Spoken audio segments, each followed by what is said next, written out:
Ladies and gentlemen, my name's Paul, and in this Red Gaming Tech.com video, we're going to be discussing as well as analysing tech news which, as usual, has popped up in the past 24 or so hours. Hopefully, you're having an amazing day. We have an awful lot of stuff to go through in today's video. This is the second video for today, so if you're interested in GPU information, by golly gosh, we have the good video for you today because we're covering Intel, AMD, Nvidia, tons of stuff. So, of course, that's already up on the channel right now. But there is something that we have to discuss first, and that is the production numbers for the PlayStation 5.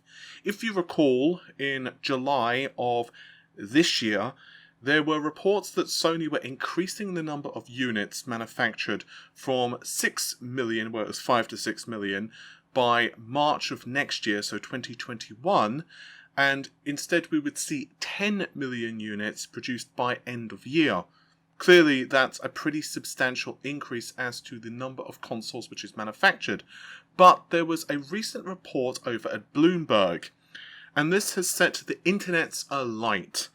So the report over at Bloomberg stated that according to folks who were familiar with the production of Sony's upcoming console, yields for the APUs were pretty low, about 50%. Now, to put this into some level of context, the cell processor for the PlayStation 3, which was well known to have, let's say, crappy. I think crappy is a very kind statement, yields. There were reports it was 10 to 20%, which obviously yields can and do fluctuate, so 50% is not particularly bad in comparison to 10 to 15 or 20%, but still 50% yields is not ideal by any stretch of the imagination. If you're unfamiliar with what a yield is, if you have a wafer, a silicon wafer, you obviously have a plethora of processors depending on the size of each of the dies, which can be made out of that wafer. Long story short, if you have, for example, a 50% yield and there are 20 processors per wafer, this means that on average you are getting 10 processors for that wafer and the other 10 are useless. Now, that number, 20, is just an arbitrary number, and it will depend upon the size of the die and a ton of other factors which are quite frankly outside of the remit of this video to really delve into. But in a very uncharacteristic thing for Sony, I have to admit I'm surprised they did this. They actually went on record and denied that they were having production issues. They actually reached out to GameIndustry.biz.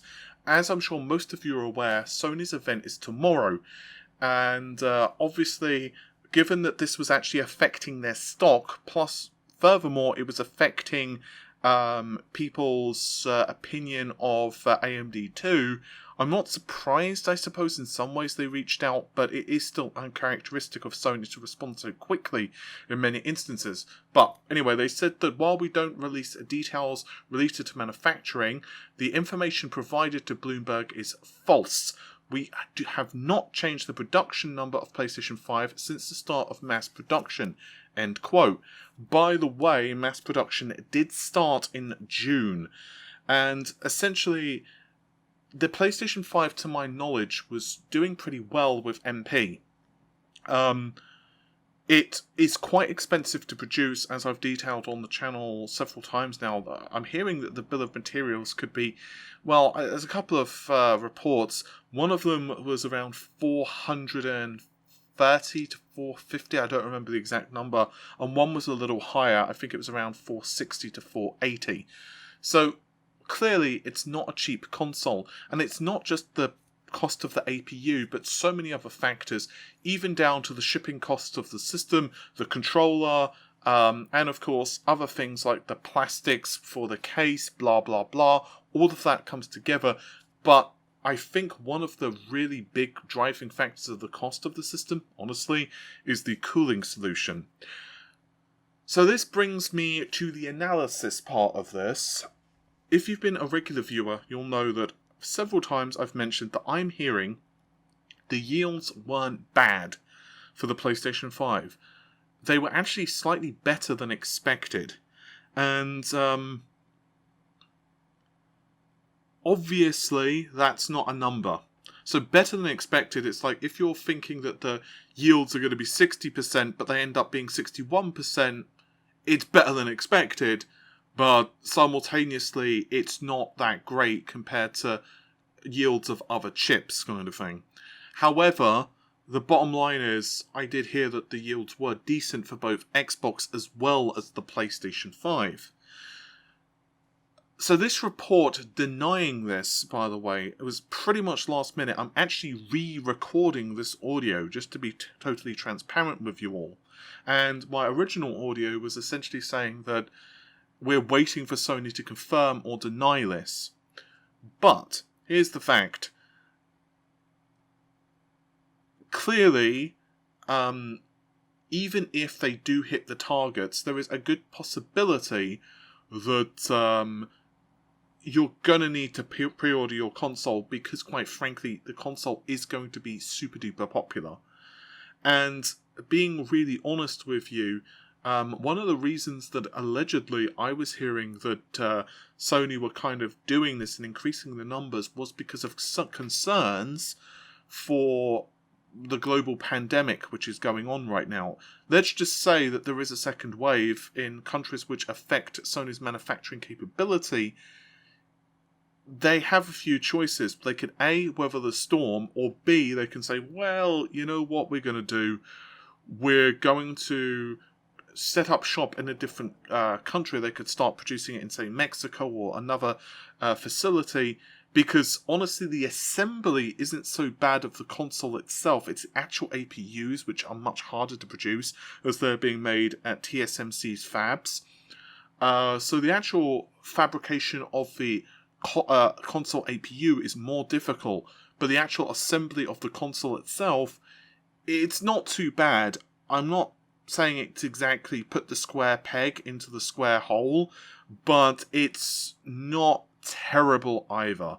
As long as you have a fairly clean environment, it's not too bad. And you don't also have to worry about getting like dirt and debris, for example, behind screens. And yeah, as long as you have a fairly reasonable environment, you can do that. So the rumour was that Sony were wishing to hold consoles back in reserve. But getting back to another thing that I was discussing with one of my sources. Now I stress I'm throwing this in purely because I've already asked my sources about this.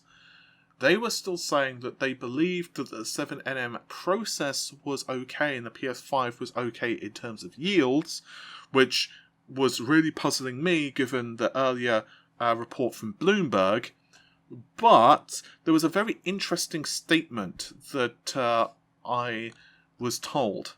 Now, I really want to stress this. I do not want you to all read into and think that the PlayStation 5 is suddenly going to have its performance doubled.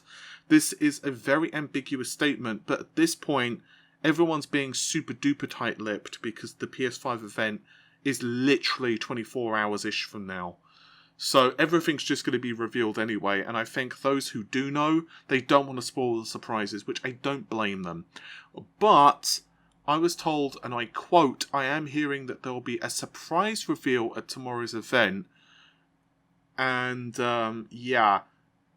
they said that if there were lower yields, this might explain it, but that was all they wanted to say on the matter.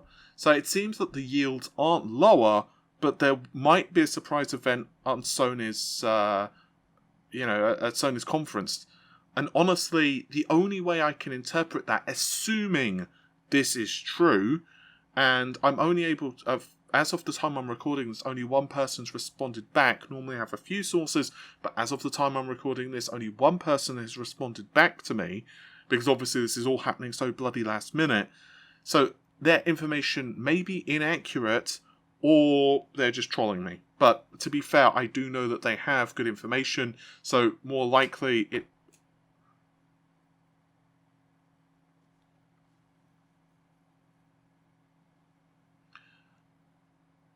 So there are a couple of possibilities. The first possibility is that their information is inaccurate, which is always possible, although they have been pretty accurate in the past.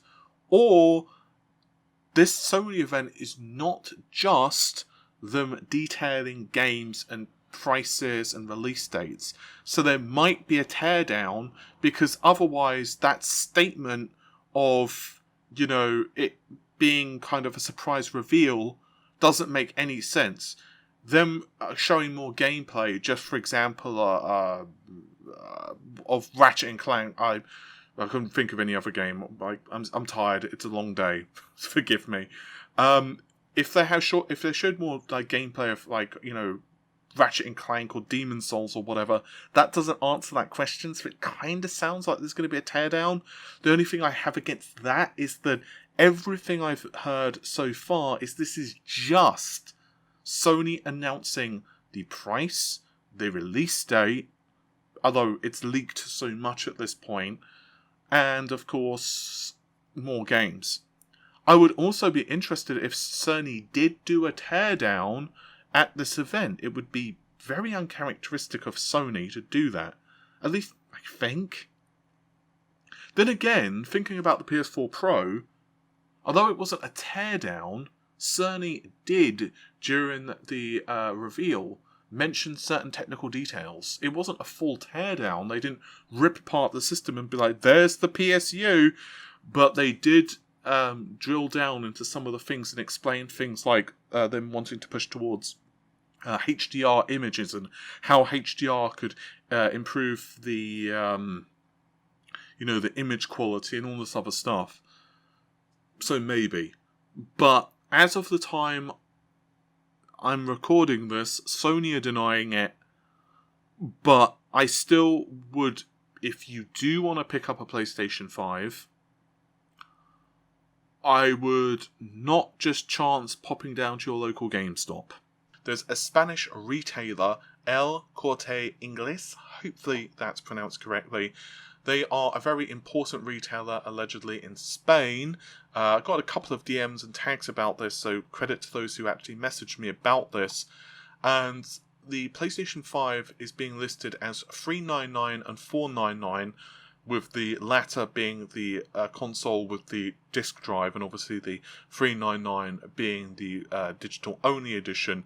But those are in euros. So we can probably say that the console is going to be roughly that type of price in the US. There are other reports that it's going to be $449 US dollars, which would be very fascinating given the alleged shortage.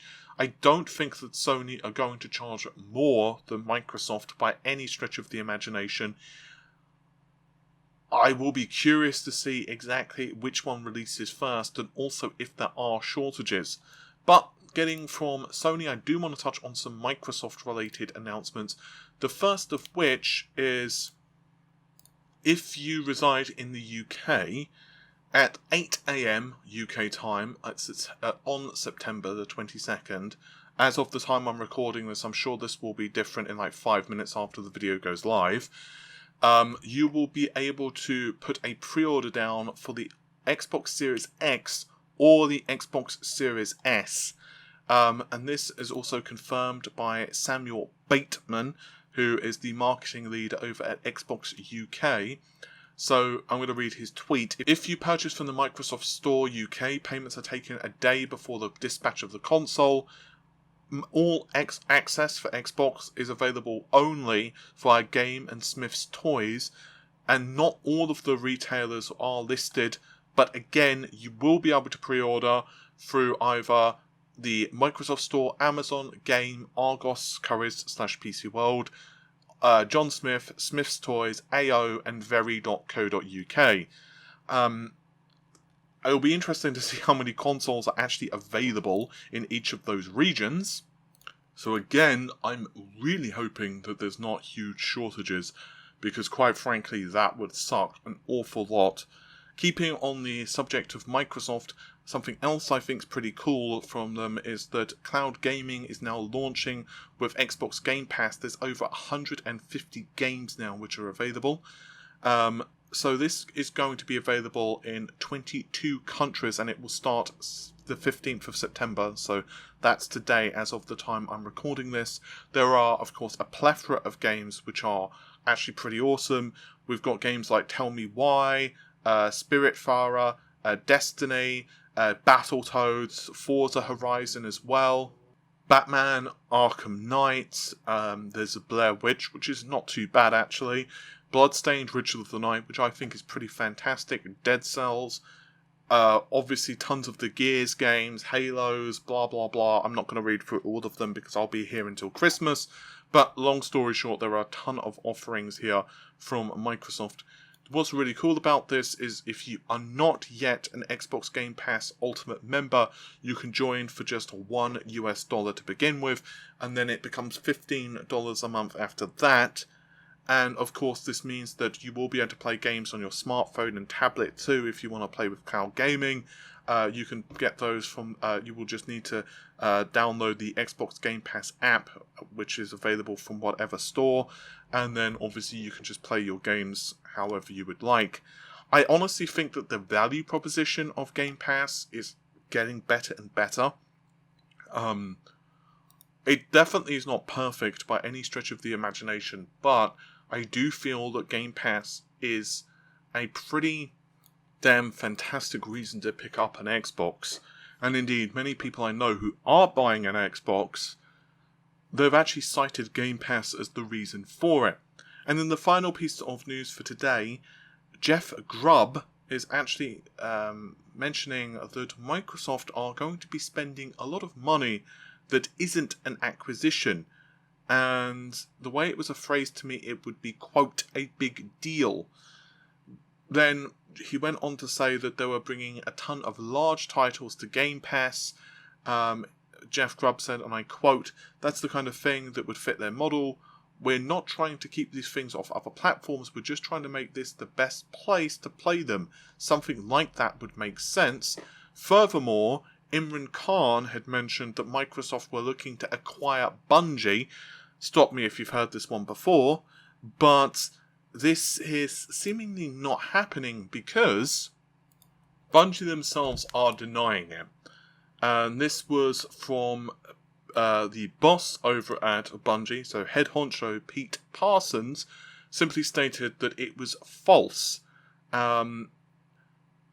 He was actually replying to Nibel, who was the original, well, one of the original folks who said that this is possibly going to be happening.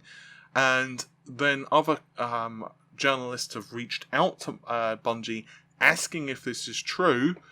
And basically all they've received as a response to this is a link to Pete Parsons' Twitter response. So the fact of the matter is, it's denial, but let's face it, most of the time it is just denied. Like, how many times have we seen something denied and then literally 5 minutes later it's like an official release or something like that? Like, sometimes they'll have an announcement that's due at like 12 noon or something like that, and at 9 AM they'll be denying to everyone that the actual game exists or something like that. Then again, the fact of the matter is, to be honest with you, studio acquisition talks happen a lot, very frequently, and just because a talk is happening or Microsoft are reaching out to folks and asking, would you be interested, what would this take, or kind of getting the lay of the land, it doesn't necessarily mean anything is going to come of it. And Microsoft definitely will be acquiring more studios. I'm 100% confident in that. I think they will continue to acquire studios, but whether Bungie will end up as one of those, well, only time will tell. With all of that said though, thank you very much for watching the video. The normal stuff, like, share, comment and subscribe, and I'll see you soon. Take care of yourselves. Bye for now.